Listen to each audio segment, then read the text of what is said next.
चलिए, स्वागत है आपका 10 के दमदार ट्रेड्स में। हमारे साथ कोटक सिक्योरिटीज़ के श्रीकांत सावंत वो जुड़ेंगे शो में। प्रभुदास लीलाधर की एक्चुअली काम करते हैं पहले। प्रभुदास लीलाधर से शिल्पा राउत जी जुड़ेंगी और ऑब्वियसली अभी हमारे साथ अमित सेठ और राजेश पाल भी पिछले शो से बने हुए हैं। और उसके बाद थोड़ी देर में बिग मार्केट वॉइसेस में हमारे साथ होंगे मैक्स लाइफ इंश्योरेंस के डायरेक्टर और CIO मिहिर वोरा। तो इन सबसे बातचीत होगी।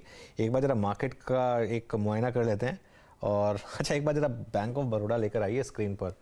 और देखिए, ये होता है मोमेंटम और ये होता है एक और रीज़न कि क्यों अगर आप एक बार एक विनिंग ट्रेड पकड़ लें उसके बाद आपको उसको नहीं छोड़ना चाहिए, क्योंकि वो आपको कहाँ ले जाए इसका कोई अंत नहीं है मार्केट में। वीरो देखिए, 130-40 से ये मूव स्टार्ट हुआ था।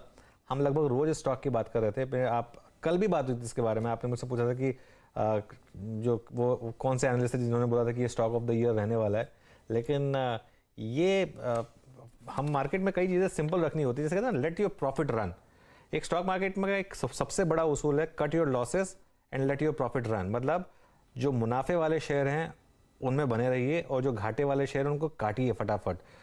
कई लोग उल्टा करते हैं, वो जहाँ मुनाफा देखते हैं वहाँ वसूल कर लेते हैं कि चलिए प्रॉफिट आ गया, और जहाँ लॉस होता है वहाँ वेट करते हैं कि जब प्रॉफिट आएगा तब मैं बुक करूँगा। और आप नॉर्मली नोटिस करेंगे कि उल्टा होता है एग्जैक्टली। जहाँ आप प्रॉफिट बुक कर लेते हैं वो और ऊपर जाता है, और जहाँ आप लॉस में रहते हैं वो और लॉस आपको दिखाता जाता है। लेकिन ये तो एक इस साल का, मेरे ख्याल से इस साल का सबसे बड़ा मूव है ये F&O स्टॉक्स में बैंक ऑफ बड़ौदा। बिल्कुल बिल्कुल, बैंक ऑफ बड़ौदा इस साल का सबसे बड़ा मूव है। इनफैक्ट मैं आज इसके डेरिवेटिव्स के स्टैट्स दिख ही रहा था इनफैक्ट अभी करीब 15 मिनट पहले, और देखिए 194 पे आ चुका है। और अगर आप इसके ऑप्शंस की प्लेसमेंट देखें, मैं वही देख रहा था, डेरिवेटिव्स में प्लेसमेंट कैसी है इसकी। अभी भी अनुज इसकी स्लाइटली जो आउट ऑफ मनी कॉल्स हैं, लाइक 200, 250, 205, इनफैक्ट 210, 200, ह्यूज बिल्डअप। आज सबसे बड़ा बिल्डअप हुआ है 195 की स्ट्राइक में। और अच्छी बात यह है कि अपने पीछे पीछे ये पुट राइटिंग्स के अगर आप देखें इंडिकेशंस भी दे रहा है। आज सबसे बड़ी पुट राइटिंग यहाँ पे 190 की जोन में हुई है। आपकी राय क्या है यहाँ पर? कैसे अप्रोच करेंगे आप इसको? इनफैक्ट राजेश जी, नई ट्रेजेक्ट्री में, और मैं तो यही कहता हूँ जिसके पास होगा वो आजकल बड़ी दुविधा में होगा। वो सोचता होगा प्रॉफिट कहाँ बुक करूँ। आपके अनुसार इस स्ट्रक्चर में आप किस नंबर में बिलीव करना चाहिए? आप ऑप्शन राइटिंग देख रहे हैं 190 की स्ट्राइक पे, 210 की कॉल तक में काम हो रहा है। आपका बिलीव क्या है इसमें? बिल्कुल, तो वीरेंद्र, काफी इंटरेस्टिंग मूव रहा है ये कैलेंडर ईयर में। ऑलमोस्ट 137% के गेन बैंक ऑफ बड़ौदा ने दिखाए हैं। और जिस तरीके से अभी भी यहाँ पे मोमेंटम बना है, इसकी ईयरली कैंडल देखेंगे आप तो दिखेगा कि अब ये अपने एक मल्टी ईयर हाई की तरफ बढ़ते हुए दिख रहा है, जो कि ये करीब 220-22 की तरफ। तो हमें तो लगता है कि ये मोमेंटम ऑलमोस्ट उसी डायरेक्शन में बढ़ते हुए दिख रहा है। ये अपने ऑल टाइम हाई ट्रेजेक्टरी की तरफ बढ़ेगा। 220-22 के जो उसके पुराने हाई बने हुए थे 2014 के आसपास के, वहां तक हमें लगता है कि ये स्टॉक का मोमेंटम कंटिन्यू रहेगा। तो अभी भी होल्ड ही रखना चाहिए जिनके पास पोजीशन है, और काफी स्ट्रॉन्ग बाइंग एक्शन बन रही है। और जो पुट बेस हायर साइड पे शिफ्ट हो रहा है वो क्लियरली एक इंडिकेशन है कि ये स्टॉक 222 की तरफ बढ़ेगा। अब यहाँ पे ट्रेलिंग स्टॉप लॉस हम सजेस्ट करेंगे करीब होना चाहिए 185 के आसपास, और पोजीशन को राइड करें। जैसे ही 200 का आंकड़ा पार होगा वहां से फिर नेक्स्ट टारगेट इसका 222 की तरफ बढ़ते हुए दिखेगा। ओके बीओबी, देखिए अभी राजेश जी, अभी आपके 2 ट्रेड्स बाकी हैं। इससे पहले जरा मैं श्रीकांत चौहान जी से बात करूँ। श्रीकांत जी, गुड मॉर्निंग, कार्यक्रम में स्वागत है। अच्छा देखिए, हमारे साथ इस कार्यक्रम में आज मौजूद रहेंगे श्रीकांत चौहान जी, जो इस कार्यक्रम में जुड़ चुके हैं। राजेश पालवे जी को आप सुन ही रहे थे। अमित सेठ जी होंगे, और साथ ही साथ शिल्पा राउत हमारे साथ जुड़ेंगे प्रभुदास लीलाधर से। और हमारे साथ बिग मार्केट वॉइसेस की कड़ी में आज Shri Mihir Vora, director and CIO max life insurance के इस चर्चा में होंगे। श्रीकांत जी, गुड मॉर्निंग, कार्यक्रम में स्वागत है आपका। आज Nifty IT under the leadership of I think HCL technology sink होता हुआ, बहुत बुरी तरीके से सिंक होता हुआ, लेकिन मार्केट्स पे आपका व्यू और आपके 2 कन्विक्शन आइडियाज इस वक्त के। Good morning Virendra, good morning Anu जी।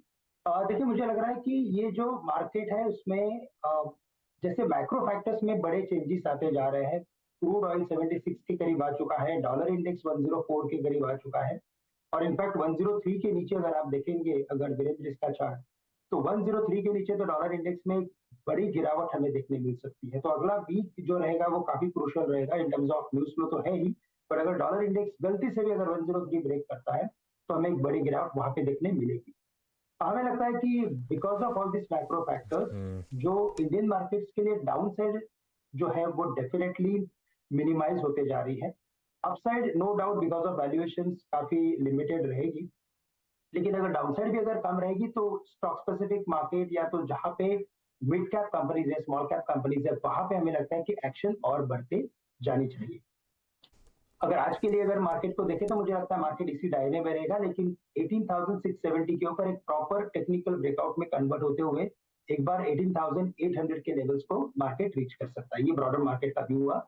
अगर स्टॉक्स की अगर बात करें तो मुझे लगता है कि अगर इस मार्केट में अगर दो स्टॉक्स को देखना है तो एक तो मुझे स्टेट बैंक को लगता है कि वहां पे लॉन्ग की पोजीशंस बिल्कुल बनानी चाहिए। जैसे अंबुजा सीमेंट ने बड़ा वक्त निकाला था एक रेंज के अंदर, स्टेट बैंक ऑफ इंडिया भी एक रेंज के अंदर वक्त निकाल रहा है, लेकिन इवेंचुअली लगता है कि ये स्टॉक 640 650 के लेवल्स दिखा सकता है। तो स्टेट बैंक को लॉन्ग करे, स्टॉप लॉस रखे 600 के करीब का। और साथ ही साथ मुझे लगता है कि एबीबी ये एक स्टॉक है कि जिसने अच्छा खासा करेक्टिव पैटर्न कंप्लीट किया है और आफ्टर हिटिंग 2950 अभी वापस ये स्टॉक एक बार 3200 के लेवल्स के करीब जा सकता है। करंट लेवल से एबीबी को लॉन्ग करे, स्टॉप लॉस यहाँ पे रखे अराउंड 2970 का। ओके अच्छा, थोड़ा बैंक ऑफ बड़ौदा पे वापस थोड़ा टाइम दूंगा क्योंकि स्टॉक ऑफ द ईयर है, स्टॉक ऑफ द डे है। एक बहुत इंटरेस्टिंग चीज़ मैं पहले भी कई बार बोलता आया हूँ, ये मार्केट में जो एक फैलेसी है कि stock market is only for long term wealth, सिर्फ लॉन्ग टर्म बनती है। हाँ मतलब बनती है, लेकिन टाइमिंग भी इम्पॉर्टेंट होती है। बैंक ऑफ बड़ौदा अगर आपने 2010 में लिया होता, अक्टूबर 2010, मतलब करीब करीब 12 साल पहले, तो आज आपका रिटर्न होता 0, इनफैक्ट हल्का सा नेगेटिव, क्योंकि तब 197 का रेट हुआ करता था 2010 अक्टूबर में बैंक ऑफ बड़ौदा का। और 2020 में अगर आपने लिया होता तो आपका रिटर्न होता 5 टाइम्स, क्योंकि तब स्टॉक हो गया था करीब 40 रुपये पर। इन बिटवीन इसका ऑल टाइम हाई था 2014 में। तो ये मतलब जो PSU स्टॉक्स हैं इनमें इतनी बड़ी रैली के बाद भी देखिए एक लॉन्ग टर्म में कोई बहुत बड़ा पैसा यहाँ पे नहीं बना, लेकिन क्लियरली अभी तो यहाँ पर एक ज़बरदस्त मोमेंटम है। शिल्पा जी वापस जुड़ गई हमारे साथ। शिल्पा जी, कोई फ्रेश ट्रेड बैंकिंग या नॉन बैंकिंग में कोई समझ आ रहा हो इस समय आपको? जी अनु जी, मुझे एक्चुअली अभी ना गुजरात गैस बहुत सही लग रहा है। इसका एक रेजिस्टेंस था 525 फ्यूचर्स में, जो उसने अभी डिसाइसिवली उसको क्रॉस किया, सस्टेन भी कर रहा है। तो मेरे हिसाब से अभी यहाँ पे बाय बनता है। Targets very easily for 547, 554 and 560, stop loss 525। ये गुजरात गैस, ये यहाँ पर एक फ्रेश मूव स्टार्ट हुआ है। बैंक निफ्टी जरा एक बार वापस लेकर आइए। हल्की सी मुनाफा वसूलने के बाद एक बार वापस एक ज़बरदस्त मूव इस समय बैंक निफ्टी में आता हुआ। और देखिए 43,800 यहाँ पर बैंक निफ्टी करीब करीब अपने जो 44,000 का जो एक लेवल हम ट्रैक कर रहे हैं उसके काफ़ी करीब। और ज़रा स्टॉक्स लेकर आते हैं जिन्होंने मूव किया है। HDFC बैंक और SBI, ये दो स्टॉक्स हैं जिनकी वजह से अब आप फ्रेश एक इम्पेटस देख रहे हैं बैंक निफ्टी में। ये HDFC बैंक का चार्ट और SBI का चार्ट और ICICI बैंक ये भी सपोर्ट कर रहा है। तो हर तरफ से सपोर्ट यहाँ पर बैंक निफ्टी पर आता हुआ। श्रीकांत, बैंक निफ्टी पर टेक्निकली तो हम ब्लू स्काई टेरिटरी में है, तो यहाँ पे कोई रेजिस्टेंस कहीं बनता है या फिर अब एक वन वे तेजी जारी रहेगी यहाँ पर? देखिए, अगर बैंक निफ्टी के अगर वीकली मंथली चार्ट को देखते हैं, यानी कि अगर लॉन्ग टर्म चार्ट को देखते हैं, तो इसमें एक बात समझ में आती है कि इसमें एक लगातार इनफ्लो हुआ है और लगातार इनके जो मंथली जो एक हम बार को कैलकुलेट करते हैं वो एवरी टाइम इसने मैक्सिमम टाइम उसने पॉजिटिव क्लोज किया है। तो लगता है कि यहाँ पे जो मोमेंटम है वो और बना रहेगा और कम से कम हमें लगता है कि ये जो इंडेक्स है वो एक बार 44,500 तक तो मिनिमम जा सकता है। शायद लॉन्ग रन में एक बार 47,000 के लेवल्स को भी ये दिखा सकता है। लेकिन कोई भी अगर करेक्शन आता है तो मुझे लगता है कि अभी भी इस पर्टिकुलर इंडेक्स के स्टॉक्स के ऊपर कुछ लॉन्ग पोजीशंस बनाई जा सकती है। अभी भी अगर आप अनुज देखेंगे तो कई सारे स्टॉक्स में based on fundamentals decent upside बाकी है। स्टेट बैंक ऑफ इंडिया यहाँ से 700 750 जा सकता है, ICICI बैंक यहाँ से 1050 1100 जा सकता है, एक्सिस बैंक में लगभग वही टारगेट्स है। तो अगर ये दिग्गजों में अगर ये अपसाइड है तो मुझे लगता है कि इस मार्केट में जहाँ पे अगर आप FDI फ्लोज भी ट्रैक करते हो तो कंसिस्टेंटली बैंक में आ रहे हैं, तो बाय ऑन डिप्स की स्ट्रेटेजी रखिए और करंट लेवल से स्टेट बैंक ऑफ इंडिया को लॉन्ग कर लीजिए। ओके, SBI आपकी स्क्रीन पर आप देखें करंट लेवल्स पे होल्ड करने की राय देते हुए श्रीकांत जी। BOB जितना हम बात कर रहे हैं उतना चल रहा है, खैर हम क्या चल ही रहा है स्टॉक का। और निफ्टी बैंक आपकी स्क्रीन पे now almost 43,800 on the high side. Nifty IT के लॉसेस थोड़े से कम हुए हैं, बट याद रखिएगा निफ्टी आईटी आज अपने 200 डे एक्सपोनेंशियल मूविंग एवरेज के नीचे ट्रेड करता हुआ। अच्छा राजेश पालवे जी, आपके 2 कन्विक्शन आइडियाज जरूर बताइएगा, आप क्या चीज करना चाहेंगे इस वक्त भी इन लेवल्स पे चेज करने लायक, आपको अच्छा क्या लग रहा है राजेश जी? तो पहला तो स्टॉक एयू बैंक हमें अट्रैक्टिव लग रहा है। ये स्टॉक में जिस तरीके से फॉर्मेशन बने, वीकली चार्ट जिस तरीके से प्लेस होते हुए दिख रहे हैं, स्टॉक में अगर डेली सेटअप भी देखें तो एक राउंडिंग बॉटम फॉर्मेशन बना के अब स्टॉक अपना ये राउंडिंग बॉटम फॉर्मेशन का ब्रेकआउट भी करते हुए दिख रहा है। तो काफी स्ट्रॉन्ग सेटअप है एयू बैंक का। यहाँ पे हम एक्सपेक्ट करें टारगेट 715 रुपए से 720 रुपए तक के। स्टॉप लॉस रखेंगे करंट लेवल से 678 के आसपास। जो दूसरा स्टॉक अट्रैक्टिव लग रहा है, कल भी क्लोजिंग शो में हमने सीमेंस पे बीटीएसटी बाय लिया था और वही उसी ट्रेंड के साथ यहाँ पे हम कैरी फॉरवर्ड करेंगे। अभी भी यहाँ पे हमें लगता है जिस तरीके से सीमेंस के स्ट्रक्चर बने हुए हैं सीमेंस के, ये स्टॉक को बाय करना चाहिए। इंट्राडे टारगेट हम एक्सपेक्ट करें 3035 से लेकर 3040 तक के। स्टॉप लॉस होगा करंट लेवल से 2955 के आसपास। ओके चलिए, ज़बरदस्त मोमेंटम इस समय सीमेंस, कमेंस, इन सारे के सारे स्टॉक्स में आप देख रहे हैं। अमित जी, आपके फ्रेश कन्विक्शन ट्रेड्स? अनुज जी, मुझे बैंक्स तो हमने काफी कवर कर लिया है। मुझे उसके अलावा इंडियन होटल्स अच्छा लग रहा है, स्लो एंड स्टेडी मूवर है। इसमें एक कुछ दिनों पहले हमने एक डाउन कैंडल देखी थी लगभग 11 नवंबर को। उसके बाद से स्टॉक अपने सपोर्ट में लेके स्टेडीली ऊपर जा रहा है। तो इंडियन होटल्स करंटली प्राइस है 331 का, थोड़ी सी पोजिशनल कॉल है। स्टॉप लॉस रखूंगा 324 का और मुझे लगता है आने वाले दिनों में 345 के टारगेट्स इंडियन होटल में पॉसिबल है। ओके, इंडियन होटल्स पर नज़र रखिए। ये एक बड़े टारगेट्स यहाँ पर 43,835 बैंक निफ्टी। एक बार इंटरडे लेकर आइए बैंक निफ्टी का, क्योंकि यहाँ पर एक क्लियरली एक क्या हुआ है यहाँ पर, पहले शुरू में एक प्रॉफिट टेकिंग देखी आपने जिन्होंने कल लॉन्ग किया होगा, लेकिन मॉर्निंग हाई निकलने के बाद एक फ्रेश इम्पिटस आता हुआ यहाँ पर, और अब 44,000 अब जो प्रॉफिट बुकिंग जोन था हमारा 43,900 टू 44,000 उसके बहुत करीब हैं अब।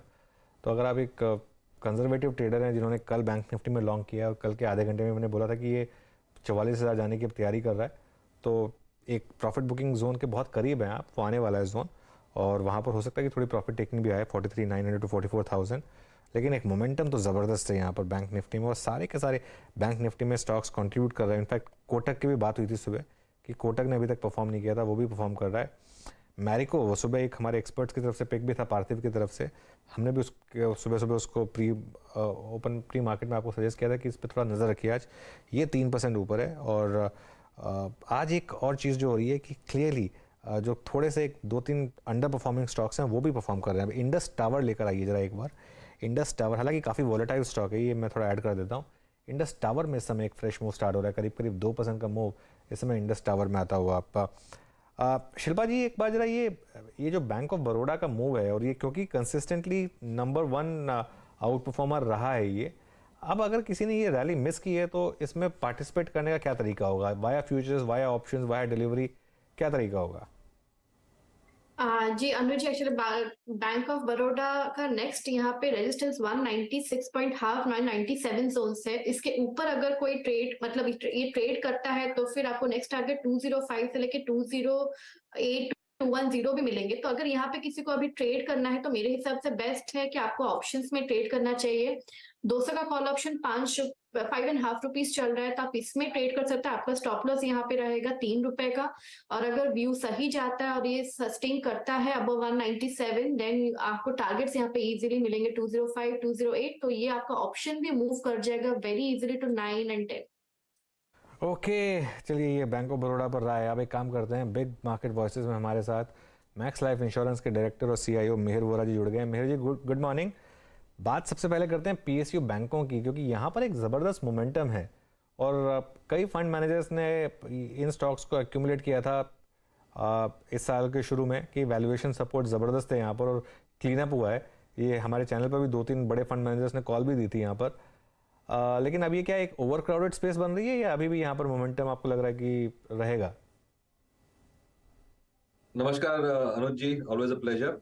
देखिए, PSU बैंक्स का जो वैल्यूएशन डिफरेंशियल है compare to private sector banks, वो काफी बढ़ गया था और एक कैचअप ट्रेड तो होना ही था बिकॉज ऑफ दैट, क्योंकि जब एक सेक्टर इंडेक्स न्यू हाई पे पहुंचता है तो उसके सारे कंपोनेंट्स हैं वो भी मूव करते हैं, तो ये लीड लैग इफेक्ट तो होता ही है उसमें। पीएसयू बैंक्स में लास्ट 3 से 6 महीने में एक और एडिशनल बेनिफिट जो फंडामेंटली मिला है वो है कि जिस तरह से इंटरेस्ट रेट्स ऊपर जा रहे हैं उस तरह से बैंक्स हो या एनबीएफसी हो उनको डिपॉजिट्स की जो गैदरिंग कैपेसिटी है वो काफी इंपॉर्टेंट हो रही है क्योंकि जब लिक्विडिटी टाइट होती है तो आपकी लायबिलिटी फ्रेंचाइज आप किस तरह से सेविंग्स अकाउंट करंट अकाउंट या फिक्स डिपॉजिट गैदर कर पाते हो वो बहुत इंपॉर्टेंट हो जाता है। जब लिक्विडिटी इजी होती है तो ये इतना इंपॉर्टेंट नहीं होता लेकिन tight liquidity higher interest rates में ये बड़ा इंपॉर्टेंट फैक्टर हो जाता है। और हम तो जानते ही हैं कि जो पब्लिक सेक्टर बैंक्स है उनकी जो पुरानी लीगेसी ब्रांचेस हैं वो काफी वाइड स्प्रेड है तो उसकी वजह से उनको जो डिपॉजिट गैदरिंग कैपेसिटी है वो ये सिचुएशन में बड़ी काम आती है। तो मेरे ख्याल से जिस तरह से क्रेडिट ग्रोथ हो रही है आरबीआई का जो टाइट रवैया है लिक्विडिटी और इंटरेस्ट रेट्स की के लिए उसके लिए मुझे लगता है कि पब्लिक सेक्टर बैंक्स में जो डिपॉजिट्स गैदरिंग फ्रेंचाइज है उसका भी फायदा हो रहा है तो वो अपने इंटरेस्ट मार्जिन मेंटेन कर सकते हैं या बढ़ा भी सकते हैं। चलिए ठीक है, तो ये तो हो गई एक उस सेक्टर की जो मार्केट का इस समय क्लियरली नंबर 1 चॉइस रहा है। मार्केट का एक बहुत बड़ा इनफैक्ट ईयर टू डेट अगर आप मूव देखेंगे तो सबसे ज़्यादा मूव निफ्टी बैंक में तो आई ही है लेकिन निफ्टी पीएसयू इंडेक्स जो है निफ्टी पीएसयू बैंक इंडेक्स जो है उसमें एक ज़बरदस्त मूव 77% का मूव है ईयर टू डेट इसमें निफ्टी पीएसयू बैंक में। क्या ज़बरदस्त एक मूव इस समय इस इंडेक्स में आया है। आप इमेजिन कर सकते हैं अगर आपने एक ETF भी बनाया होता है इसका साल के शुरू में तो आप इस समय 70-75% के गेंस पर बैठे हैं। क्या ज़बरदस्त मूव। अच्छा, दूसरी साइड पर है इक्वेशन की मिहिर जी आईटी। और जब लोगों को लग रहा था कि आईटी एक बॉटम बना चुकी है पिछले 3 दिन में एक ज़बरदस्त सेलिंग यहाँ पर और आज तो HCL टेक ने पूरा एक मूड भी ख़राब कर दिया। वो उन्होंने बोल दिया कि शायद उनकी गाइडेंस उनको थोड़ी शायद कम करनी पड़ेगी या लोअर एंड को ही मीट कर पाएंगे। यहाँ पर क्या व्यू बन रहा है अब? देखिए हमारा काफी टाइम से ये रवैया रहा है कि जो ग्लोबल इकोनॉमी है उसकी परफॉर्मेंस हमारी जो इंडियन लोकल इकोनॉमी है उससे उससे बेटर नहीं रहेगी। इंडियन इकोनॉमी जो लोकल है वो अच्छा करेगी क्योंकि जिस तरह से 2020 और 21 में यूएस ने यूरोप ने जापान ने स्टिमुलस किया था इंटरेस्ट रेट्स का बजट का फिस्कल का उसका जो हैंगओवर है वो अब उनको दिख रहा है क्योंकि अब जो स्टिमुलस काट रहे हैं तो जो पार्टी वहां हो रही थी स्टॉक मार्केट्स में रियल एस्टेट में सारी जो कंजम्पशन बूम हो रही थी वो अब खत्म हो रही है। हमारे यहाँ उल्टा था, हमने इतना ज्यादा कोई स्टिमुलस किया नहीं था लेकिन हमारी बेसिक जो डोमेस्टिक डिमांड है वो बरकरार है और जिस तरह से गवर्नमेंट स्पेंड कर रही है कैपिटल इंफ्रास्ट्रक्चर में कैपिटल गुड्स में इंफ्रास्ट्रक्चर में और प्राइवेट सेक्टर को भी प्रोत्साहित कर रही है पीएलआई स्कीम्स वगैरह देख के तो एक लोकल कंजम्पशन और लोकल इन्वेस्टमेंट साइकिल धीरे धीरे करके पिकअप हो रहा है। मैं ये नहीं कह रहा हूँ कि बहुत जोर से पिकअप हो रहा है लेकिन हमारा जो बेस है काफी लो था तो उस बेस पे हम रीजनेबल ग्रोथ कर रहे हैं। तो लोकल वर्सेस ग्लोबल में लोकल हमेशा विन करेगा इन द नियर फ्यूचर। और आईटी की जो स्पेंडिंग है वो वहां की जो स्टिमुलस को लिंक थी जिस तरह से वर्क फ्रॉम होम हुआ ऑनलाइन शॉपिंग बढ़ गई थी कोविड टाइम पे और काफी सारा जो नेटफ्लिक्स वगैरह जो स्ट्रीमिंग हो रही थी तो उसकी वजह से काफी आईटी इंफ्रास्ट्रक्चर में एडिशनल स्पेंड करना पड़ा था कोविड को टैकल करने के लिए। वो एक बंच्ड अप स्पेंडिंग था वो अब कम हो रहा है वो इतना नहीं आएगा। तो जो 20-25% का हमने जो ग्रोथ देखा था आईटी सेक्टर के सेल्स वगैरह में कई कंपनीज का वो अब नहीं दिखेगा। नेक्स्ट 2-3 साल में हम नॉर्मल ग्रोथ की तरह जाएंगे जो हमने प्री 2019 में देखा था 10%, 11%, 12% का जो ग्रोथ आईटी में हुआ था वो नॉर्मल ग्रोथ चलता रहेगा।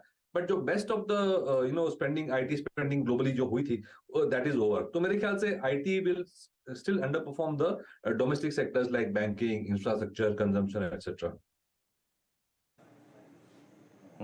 अच्छा मिहिर जी, अभी जहां आपको स्ट्रेंथ दिखाई दे रही है, अभी अनुज ने आईटी का जिक्र किया, वीकनेस बैंकिंग में strength, PSU banks super vibrant थे और चेज करने लायक क्या लग क्या रहा है? बीते अगर आप एक महीने की स्टोरीज पर बिलीव करें तो क्रूड का रिट्रेसमेंट क्रूड ऑलमोस्ट 77 की ट्रेजेक्टरी में और फर्स्ट हाफ में इस क्रूड को हमने 140 में भी देखा था। तो ऐसे में एशियन पेंट्स या फिर पिडिलाइट या फिर बर्जर पेंट्स या फिर एविएशन स्टॉक्स इनको चेस करने का अभी आपका इरादा है या फिर करना चाहिए? चेस तो नहीं करेंगे, इन्वेस्ट करेंगे, वो भी एक साल का व्यू लेके। लेकिन जो neglected sections of the market हैं और विद गुड रीजंस, आपने जैसे बताया कि कंज्यूमर डिस्क्रिशनरी स्टॉक्स हैं या एफएमसीजी स्टॉक्स हैं ये स्टॉक्स में दो एक हेडविंड दिखी थी। एक तो रूरल इकोनॉमी इतना अच्छा नहीं कर रही थी, और दूसरा कमोडिटी प्राइसेस जैसे हमने डिस्कस किया बढ़ रहे थे।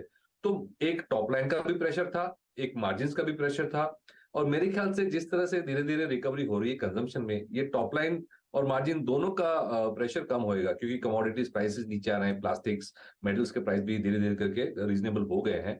तो मेरे ख्याल से ये जो कंज्यूमर सेक्टर्स हैं, जैसे कि एफएमसीजी हैं, डिस्क्रिशनरी पेंट्स वगैरह हैं, सीमेंट है, जहां पे हमने कॉस्ट प्रेशर्स देखे थे, वो सेक्टर्स मार्केट्स में मेरे ख्याल से अंडर ओन है। और अगर 6 से 12 महीने का व्यू लेके चले तो इसमें एक एक डिसेंट अपॉर्चुनिटी मिल सकती है स्टॉक बाय स्टॉक, क्योंकि ये सेक्टर्स अंडर ओन्ड है मार्केट में, और रिलेटिवली स्पीकिंग अभी भी अंडर वैल्यूड है। अच्छा, जैसा कि आपने अभी कुछ देर पहले मेहर जी आईटी के संदर्भ में कहा कि वाकई CY20 के सेकेंड हाफ में पोस्ट कोविड या फिर 21 में जो हमने आईटी स्पेंड्स दिखे वो अब देखने को दोबारा नहीं मिलेंगे, नॉर्मल ग्रोथ रहेगी। एक और सेक्टर ऑटो, CY22 का आई थिंक जो शुरुआती 9 महीने थे इनको बिलोंग करते हैं। मैंने अपनी जिंदगी में खुद M&M में इतना शार्प मूव कभी नहीं देखा, TVS में इतना शार्प मूव कभी नहीं देखा। बट क्या वो एक बुरी परिस्थिति से अच्छी परिस्थिति, बहुत स्ट्रॉन्ग लॉन्चेस, बहुत स्ट्रॉन्ग डिमांड, बहुत स्ट्रॉन्ग बुकिंग, क्या अब वो प्राइस पे फैक्टर इन हो चुकी है? क्या इस पे भी थोड़ा सा अपने आप को ट्रिम करना चाहिए ऑटो पे? देखिए, सेगमेंट बाय सेगमेंट अलग बिहेवियर है। जैसे आपने कहा, कार्स में और टू व्हीलर्स में खास करके मॉडल लॉन्चेस से बहुत फर्क पड़ता है। तो हमने काफी अच्छी इंटरेस्टिंग मॉडल लॉन्चेस देखी, ईवी की मॉडल लॉन्चेस देखी। तो एक बस था ऑटो सेक्टर में, जिसकी वजह से एक अच्छा डिमांड पुल मिला। एक पेंट अप डिमांड का भी एलिमेंट था, क्योंकि 2020 और 21 में बाइंग नहीं हुई थी, जरूरत भी नहीं थी, बिकॉज लोग घर में ही बैठे हुए थे। तो एक पेंट अप एलिमेंट भी था, वो भी था। और प्लस 2021 में हमने देखा था चिप शॉर्टेज की वजह से डिलीवरी भी नहीं आ रही थी। तो ये 2-3 फैक्टर्स की वजह से एक पेंट अप जो डिमांड था लास्ट 6 महीने में, 8 महीने में हमने देखा है। लेकिन अभी भी मेरे ख्याल से स्कोप है ये सेक्टर में, क्योंकि अगर कार्स का देखें या टू व्हीलर्स का नंबर, टू व्हीलर्स के सेल्स नंबर देखें, कार्स के सेल्स नंबर देखें, वो अभी भी 2019 से ऑलमोस्ट इक्वली है, बड़े नहीं, ये ज्यादा थोड़े से बड़े हैं। तो 2-3 साल का जो टोटल अगर हम देखें तो ग्रोथ इतना ज्यादा नहीं है। और अगर हम ये बिलीव करते हैं कि जो परचेसिंग पावर है, इनकम लेवल्स है, मिडिल क्लास की जो एस्पिरेशंस है, पेनिट्रेशन लेवल्स लो है, वो अगर मेगा ट्रेंड्स देखे, बिगर थीम्स देखे, तो मेरे ख्याल से 3 साल का अभी भी कैचअप करना बाकी है। तो अगर रूरल इकोनॉमी रिकवर कर जाती है तो मेरे ख्याल से अभी भी कार्स में स्कोप है, टू व्हीलर्स में स्कोप है, कमर्शियल व्हीकल्स में भी स्कोप है, क्योंकि अगेन एक्टिविटी जैसे पिकअप होती है तो कमर्शियल व्हीकल्स तो चाहिए ही होते हैं। तो मेरे ख्याल से auto segment, if you compare for 3 years, अभी भी इतना ग्रोथ नहीं दिखाया है, और अभी भी इसमें स्कोप है ग्रोथ का, क्योंकि इंडिया जैसी कंट्री में लॉन्ग टर्म तो पेनिट्रेशन लेवल बढ़ना ही चाहिए। अच्छा, आज सुबह से चर्चा हो रही है पेटीएम की, मेहर जी, ये आपके पोर्टफोलियो में है क्या? अगर आप स्टॉक स्पेसिफिक थोड़ा सा बचना चाहते हैं तो मैं पॉइंट ये था कि ये जो न्यू एज स्टॉक्स हैं इनमें क्या व्यू है आपका? देखिए, न्यू एज स्टॉक्स के जो वैल्यूएशंस आईपीओ टाइम पे थे वो तो अब पता चल ही रहा है कि काफी एक्सपेंसिव थे, और हमने मोरलेस अवॉइड ही किए थे ये स्टॉक्स। लेकिन हमें ये भूलना नहीं चाहिए कि अल्टीमेटली ये जिस तरह से ये कंपनीज ने बिजनेस मॉडल्स बनाए हैं, कंज्यूमर फ्रेंचाइज बनाया है, ब्रांड फ्रेंचाइज बनाया है, और प्लस इतने जब कंज्यूमर्स आपकी वेबसाइट वगैरह पे आते हैं, आपके ऐप यूज करते हैं, तो एक नेटवर्क इफेक्ट भी बन जाता है। तो एक इनहेरेंट वैल्यू तो, इंटेंजिबल वैल्यू तो बना है ये बिजनेस का। और जिस तरह से स्टॉक्स 60, 70, 80% डाउन हो चुके हैं, जहां पे साउंड बिजनेस मॉडल हमें दिख रहे हैं, हम केस टू केस बेसिस पे इसमें इन्वेस्ट कर रहे हैं।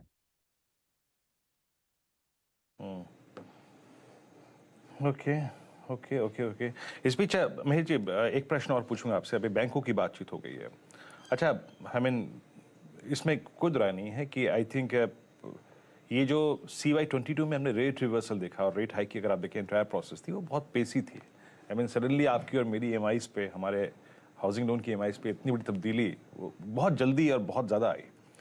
अभी आप लोग HFCs को, हाउसिंग फाइनेंस कंपनीज को, या फिर रियल स्टेट स्पेस पे, या फिर होम इम्प्रूवमेंट का जो सेगमेंट था, इसमें क्या टेक ले रहे हैं? और कुछ आप लोगों ने तब्दीली की हो अपने पोर्टफोलियो में, कुछ हटाया हो, कुछ ऐड किया हो?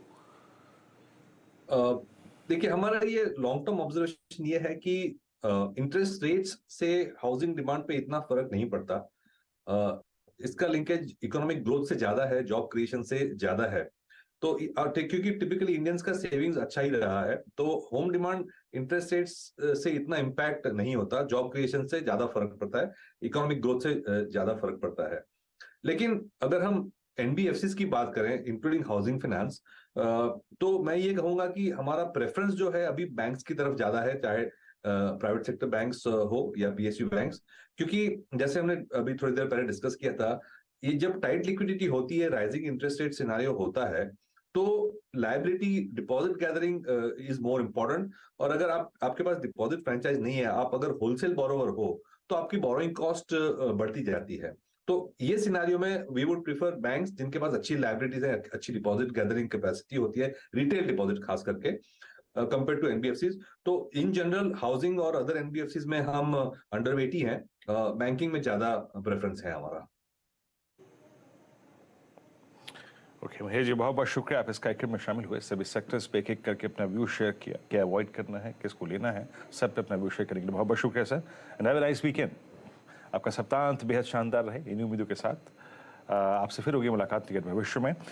18604 निफ्टी, और देखिए आज निफ्टी बैंक अच्छा कर रहा है, still up about I think 185 points, लेकिन ये जो आईटी का दुख है ना, उसको झेलना पड़ रहा है निफ्टी को। और एक चीज़ याद रखिएगा, दो बातें इनफैक्ट कहूँगा, बाय ट्रेड पे इंडस्ट्रीज के आज की तारीख में डिप को बाय कीजिएगा, जो बात हम सुबह कर रहे हैं। एफआईज थोड़ा सा लिक्विडेशन मोड में है, डीआईज बाइंग मोड में है, बाय का ट्रेड ऑन डिप्स ही काम करेगा। और बेस 1 बेस 2 इनफैक्ट बेस 1 आज के लिए उस पर नजर रखिएगा, 700 पे 18700 पे सबसे बड़ा कॉल राइटर है, वो जोन कतई भी बाय का नहीं हो सकता, डिप्स को बाय कीजिएगा। अच्छा अमित जी, जाते जाते एक दो स्टॉक्स पर और आपका नजरिया चाहूंगा। आई मीन एक बार जरा आप मेटल, इनफैक्ट राजेश पालवे जी हैं मेरे ख्याल से, एक बार टाटा स्टील पर राजेश पालवे जी अपना व्यू दीजिएगा। 112 ये भी हल्का सा सिंक हो रहा है, और आई थिंक 114 116 की ट्रेजेक्टरी से अगर आप देखें, परसों से लिक्विडेशन इसमें जारी है। आज एक स्ट्रांग ओपनिंग हुई, लेकिन उसके बाद सिंक हो गया। मेटल्स पे आपका व्यू क्या है इस वक्त? तो जो स्ट्रेंथ बनी थी कहीं ना कहीं थोड़ा प्रॉफिट बुकिंग में कन्वर्ट होते हुए दिख रही, लेकिन अभी भी देखे तो near term short term structure अभी भी पॉजिटिव है। टाटा स्टील में भी देखे तो 200 के मूविंग एवरेज के ऊपर ही स्टॉक अभी भी सस्टेन कर रहा है। हमें लगता है कि 110 इसके लिए इंपॉर्टेंट लेवल रहेगा। डाउन साइड में अगर वो टूटते हैं तो थोड़ा सा प्रॉफिट बुकिंग एक्सटेंड होगा, बट अभी हमें लगता है कि यहाँ पे जिस तरीके से पूरे मेटल स्टॉक्स में मोमेंटम बना था पिछले दिनों में, तो एक साइडवेज यहाँ पे बिहेवियर डिस्प्ले करते हुए दिख रहे हैं। तो अभी इट्स टू अर्ली कि यहाँ पे शॉर्ट का ट्रेड ले, हमें लगता है थोड़ा वेट करना चाहिए। स्ट्रक्चर पॉजिटिव है अभी भी। 110 के नीचे जरूर यहाँ पे व्यू नेगेटिव होगा हमारा टाटा स्टील पे, बट एज ऑफ नाउ हमें लगता है कि 110 पे थोड़ा सा इसको रिव्यू करना चाहिए। बाकी दूसरे मेटल स्पेस पे भी देखें तो हमें लगता है कि वहाँ पे एक एनएमडीसी में जिस तरीके से स्ट्रक्चर बने हुए, ये भी एक स्टॉक हमें यहाँ पे अट्रैक्टिव लग रहा है। फिलहाल आज ओपनिंग के बाद से थोड़ा सा प्रेशर है, बट हमें लगता है कि इसमें भी सेटअप जो बने हुए ये पॉजिटिव है। यहाँ पे भी लग रहा है कि थोड़ा करेक्शन हो सकता है, लेकिन यहाँ पे डिप्स में वापस से अपॉर्चुनिटी बनेगी बाय करने के लिए। तो मेटल में हम थोड़ा सा वेट करें डिप्स का, और वहां पे फिर बाय करने की सलाह है। शुक्रिया आप सभी का इस कार्यक्रम में शामिल होने के लिए, सभी स्टॉक्स और इंडस्ट्रीज पर रखने के लिए। श्रीकांत जी और शिल्पा जी और राजेश पालवे जी इस कार्यक्रम में शामिल होने के लिए, सभी स्टॉक्स और इंडस्ट्रीज पर रखने के लिए। इंडस्ट्रीज बैकफुट पे है, बैंक निफ्टी अभी भी स्ट्रॉन्ग है, अप अबाउट आई थिंक लगभग 160 point at all time high. But IT HL technologies तूने क्या किया, आज अगर आप देखें निफ्टी आईटी को बिल्कुल बदल के रख दिया। एक बार निफ्टी आईटी लेके आई आप स्क्रीन पे, 480 अंक नीचे, 200 डेमा के नीचे, और जैसे कि मैं सुबह बात कर रहा था, अब एक लेवल पर नजर रखिएगा 29,300, जो अगले एवरेजेस हैं वो वहीं पर फोट कर रहे हैं। निफ्टी आईटी बेहद दर्द में। चलते हैं नीरज जी के पास। नीरज जी, बैंक निफ्टी खुश है, कोई दिक्कत की बात नहीं, ऑल टाइम हाई पर, लेकिन ये दर्द आईटी का नहीं जा रहा है। ये एक्चुअली आप सही कह रहे हैं, और एचसीएल टेक ने आके जो बयान दिया है वो मूड बिगाड़ा। हालांकि उन्होंने नई बात नहीं कही थी।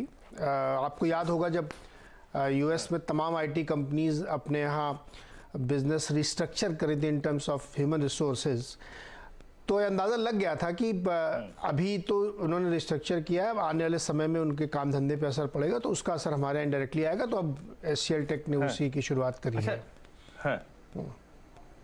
नीरज जी एक बार बताइए मुझे, ये अमूमन ये कई कंपनियां करती हैं कि स्ट्रीट को या फिर बाजार को या फिर एनालिस्ट लॉबी को आप प्रिपेयर करो वर्स्ट के लिए, ताकि अगर आप एवरेज डिलीवर कर दें, अच्छा डिलीवर कर दें, तो स्ट्रीट उस वक्त काफी खुश हो। तो क्या ये वही हो रहा है? क्या आपने बैंड को चेंज नहीं किया, बट आपने लोअर एज को बैंड के प्रेडिक्ट करना शुरू कर दिया? नहीं, मेरा इस पे मेरा थोड़ा डिफरेंस है। कॉर्पोरेट की जो लिंगो होती है, जो लैंग्वेज होती है, वो ऐसे बोलने की होती है कि हम थोड़ा सा रिव्यू कर रहे हैं। जब वो कहें रिव्यू कर रहे हैं मतलब वो घटा रहे हैं। जब वो कहें हमने लोअर बैंड की तरफ किया तो मतलब उन्होंने घटा लिया। मतलब ये समझने वाली बात होती है। जैसे कोर्ट की लैंग्वेज, गवर्नमेंट की लैंग्वेज, कॉर्पोरेट लिंगो होती है ये। तो इसका सीधा मतलब है कि उन्होंने अपने लोअर बैंड मतलब उन्होंने मान लिया कि नीचे रहेगा वो। हाँ, ये सही है कि prepare for the worst. Okay जी हाँ, प्रिपेयर फॉर द वर्स्ट। आपकी स्क्रीन पर 18591। अब शुरुआत करेंगे ट्रेडर्स हॉटलाइन की नीरज जी के साथ। आपसे अगली मुलाकात होगी 12 बजे फ्यूचर एक्सप्रेस में। बिल्कुल। और मार्केट भले ही थोड़ा सा लाल निशान में दिख रहा हो आपको, सेंसेक्स निफ्टी, लेकिन ब्रॉडर मार्केट आप देखिए, मिड कैप हम लोग सुबह चर्चा करते हैं, मिड कैप में ज़्यादा दिखेगा और 150 पॉइंट से ज़्यादा की मजबूती है वहाँ पे। बैंक निफ्टी 225 पॉइंट मजबूत है, तो वैसी कोई दिक्कत की बात नहीं है। आईटी में हाँ थोड़ा सा वो दिख रहा है। हालांकि ये जो आपके सामने हरा निशान लाल निशान बना है, ये दिख रहा है कि गिरने वाले शेयरों की संख्या बढ़ी है और बढ़ने वालों की गिरी है। लेकिन ये पार्ट ऑफ लाइफ है मार्केट का, उतार चढ़ाव होता रहता है। तो आज के बाजार में शुक्रवार है, बहुत सारे ट्रिगर्स होंगे, सवाल होंगे आपके मन में, उन सब का जवाब देंगे ट्रेडर्स हॉटलाइन में। शुरुआत करते हैं सुर्खियों के साथ।